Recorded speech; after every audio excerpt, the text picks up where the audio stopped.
Hello, Assalamu alaikum. This is Ranjeet. I'm a Learning and Development Manager and Robust Performance Coach.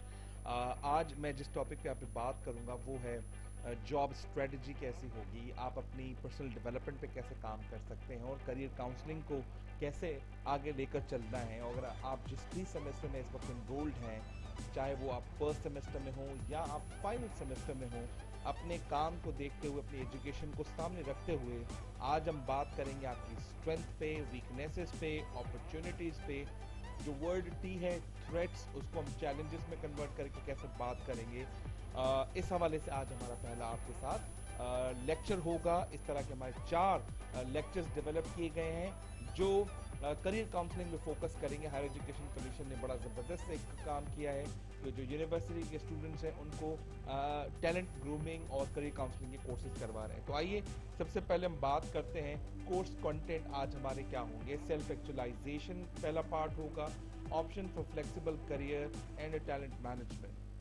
Now number 2, that is importance of technology in today's job market, and the third one, networking, a critical step in career direction. The fourth one, decision making skills and its importance. इन 4 तरह की चीज़ों पे हम आज बात करेंगे। और सबसे पहले हम बात करते हैं, have a look at this 5 fingers model.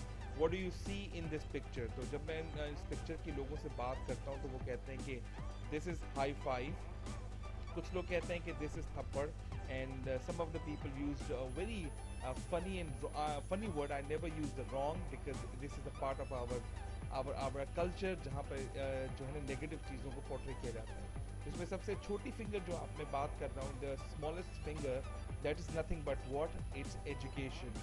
आप किसी भी तरह की तालीम हासिल करके आते हैं, जो कुछ भी पढ़ के आते हैं, फॉर एग्जाम्पल आपने डिजिटल मीडिया पढ़ा है या आपने फाइनेंस पढ़ा है या फिर आपने मार्केटिंग के कोई कोर्सेज किए, ह्यूमन रिसोर्स पे आपने कोई काम किया है, तो जो भी आपने तालीम हासिल की है उसको हम कहते हैं the smallest finger of hand. उसके बाद जो सेकंड फिंगर है जिस पर हम बात करेंगे, that is nothing but the experience. Experience fresh graduates के लिए जब बात करते हैं वो होता है इंटर्नशिप्स या फिर उन्होंने कोई प्रोजेक्ट पे काम किया है। प्रोजेक्ट वो जो 6 मंथ्स और 1 साल का प्रोजेक्ट होता है जिसको हम कहते हैं थीसिस या थीसिस 1, थीसिस 2 या प्रोजेक्ट रिपोर्ट 1 या प्रोजेक्ट रिपोर्ट 2। वो एक ऐसा एक्सपीरियंस होता है कि कोई बंदा एक इंडस्ट्री पे काम कर रहा होता है, कोई बंदा एक कंपनी पे काम कर रहा होता है और कंपनी किसी डिपार्टमेंट की डिटेल्ड स्टडी करता है। जब वो डिटेल स्टडी करता है तो वो हमें बता ये रहा होता है कि he has got some exposure of the department. For example हम ह्यूमन रिसोर्स की बात करते हैं, लोग हमारे पास आते हैं, रिपोर्ट्स की बात करते हैं, हमारे डिपार्टमेंट की रिसर्च करते हैं। तो जब वो एचआर का कोर्स पढ़ते हैं तो उनको पता चलता है कि एचआर सिर्फ रिक्रूटमेंट करता है और सिलेक्शन करता है और लोगों को हायर करता है। जब वो डिपार्टमेंट में आते हैं तो पता चलता है एचआर का एक रोल नहीं है, एचआर के बहुत सारे काम है। जैसे एचआर रिक्रूटमेंट के बाद एचआर ऑपरेशंस हैं, एचआर में लर्निंग एंड डेवलपमेंट है, एचआर के अंदर व्हीकल मैनेजमेंट है, एचआर के अंदर पेरोल है, एचआर के अंदर कंपनसेशन बेनिफिट्स है, एचआर के अंदर कम्युनिकेशन है और कुछ एचआर के अंदर में एम्प्लॉयर ब्रांडिंग भी आ जाता है, जिसमें आप ये कह सकते हैं कॉर्पोरेट कम्युनिकेशन और CSR। It's basically a corporate social responsibility. तो हर एक ऑर्गेनाइजेशन में ये डिफरेंट काम हो रहे थे। तो एक्सपीरियंस का हरगिज़ मतलब ये नहीं है कि आप किसी कंपनी में 1 साल से 2 साल काम करके आए उसे एक्सपीरियंस कहा जाएगा। नहीं, experience it's all about internship जहाँ पर आपने की है। इंटर्नशिप नहीं की तो आपके जो प्रोजेक्ट रिपोर्ट्स हैं PR1, PR2 या फिर आपकी जो थीसिस हैं वो इनफ होते हैं आपके एक्सपीरियंस को अंडरस्टैंड करने के लिए। So now we moving to third finger, that is nothing but decision making.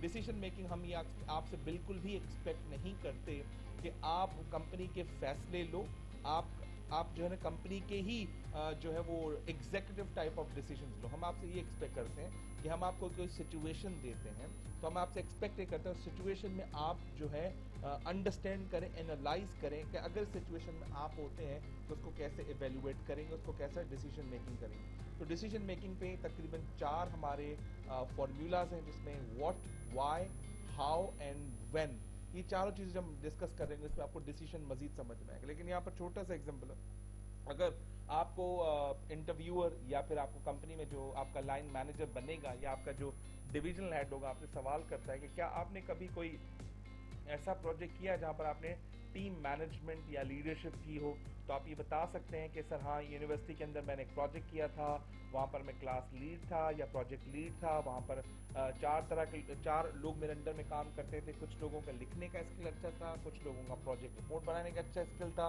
कुछ लोग रिसर्च में अच्छे थे, तो उनको मैंने अपनी स्ट्रेंथ के हिसाब से काम दिया। तो this is called what decision making on the basis of situation. ठीक है, और डिसीजन मेकिंग में हम मजीद आगे भी बात करेंगे। The fourth finger that is very important, that is called execution. Execution का मतलब क्या हुआ कि छोटी उंगली इट्स एजुकेशन, सेकंड उंगली आपकी एक्सपीरियंस, थर्ड उंगली जो है वो क्या है, डिसीजन मेकिंग। जब तीनों उंगलियां आपस में अलाइन होती हैं, इनके दरमियान सिनर्जी क्रिएट होती है, तो आपकी बनती है execution. If you are highly educated, if you have amazing experience, if you are out class at decision making, लेकिन आप उसको एग्जीक्यूट नहीं करा सकते, आप डिलीवर नहीं कर सकते, या फिर आप उसको completely into practice नहीं कर सकते, इसका मतलब ये है there is a big problem in your strategy that you built from little finger to the third finger.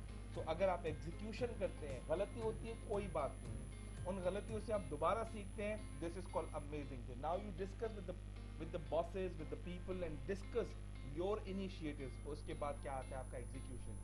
Total जब चार उंगलियां मिलती तो आखिर में बनता है आपका क्या, the fifth finger we call it thumb. जब चार उंगलियां मिलके और थंब आपस में मिलता है, बन जाती है मुट्ठी, that is called you. If you develop the synergy in all four fingers, it means you are perfect employee for the organization, you are amazing employee for the organization, you are asset for the organization. So Shiv Khera एक बड़ी जबरदस्त बात करते हैं कि दो तरह के लोग होते हैं कंपनी में। कितने तरह के लोग? दो तरह के लोग होते हैं कंपनी में, एक होता है एसेट, दूसरा होता है लाइबिलिटीज। तो मेरा आपसे सवाल है कि एम्प्लॉइज ऑर्गेनाइजेशन के लिए क्या होता है, एसेट या लाइबिलिटीज? तो बहुत सारे लोग कहते हैं the people are assets for the organization, but folks remember, good people are the assets and bad people are the liabilities for the organization. So I assume that you have learned these five finger models. Let's have a small recap of the five fingers model. The first smallest finger is education. मैंने smallest क्यों कहा? क्योंकि education आप कोई भी लेकर जाएं आप कंपनी के अंदर, तो उसमें जो वेटेज दी जाती है वो 20% होती है। आपका एक्सपीरियंस है, योर वेटेज इंक्रीजेस टू 20%, आपका 40 बन जाता है। Third, your decision making ability, जिसमें इंटरव्यूअर कॉम्पिटेंसी बेस्ड इंटरव्यूज की बात करता है, उसमें भी हम अगले लेक्चर में हम बात करेंगे। तो डिसीजन मेकिंग एबिलिटी चेक कर रहा होता है। Fourth, the interviewer wants to see your execution skills, तो उसका भी 20%, चार को मिलाते बन जाता है क्या, 80%, and 20% is remaining, that is you. अगर इन चारों में सिनर्जी बनाते हो और पूरा कॉन्फिडेंस के साथ ऑर्गेनाइजेशन में जाते हो, so nobody can deny your excellent performance in the organization, right? So now we are moving to the self actualization. Self actualization में टोटल हमारे 5 स्टेप्स होते हैं। 5 स्टेप्स राइट साइड में आप देखेंगे तो दो ऐसी चीज़ें जो बेसिक नीड्स हैं, और उसमें दो मजीद जो चीज़ें आती हैं वो है आपकी psychological needs, and last one that is called self fulfilment needs. तो इन 5 पे हम मजीद बात करेंगे, और उम्मीद करता हूँ आपको 5 फिंगर्स आपको बहुत पसंद आया होगा, और 5 फिंगर्स जो है आप अपनी ज़िंदगी में अप्लाई करेंगे। और 5 फिंगर्स में जहाँ पर आपको क्वेश्चन है, कोई प्रॉब्लम है, you can ask question from me, write down in comments, and मेरा इसमें आपके पास WhatsApp नंबर भी है, आप मुझे WhatsApp नंबर करके भी इसमें questions कर सकते हैं।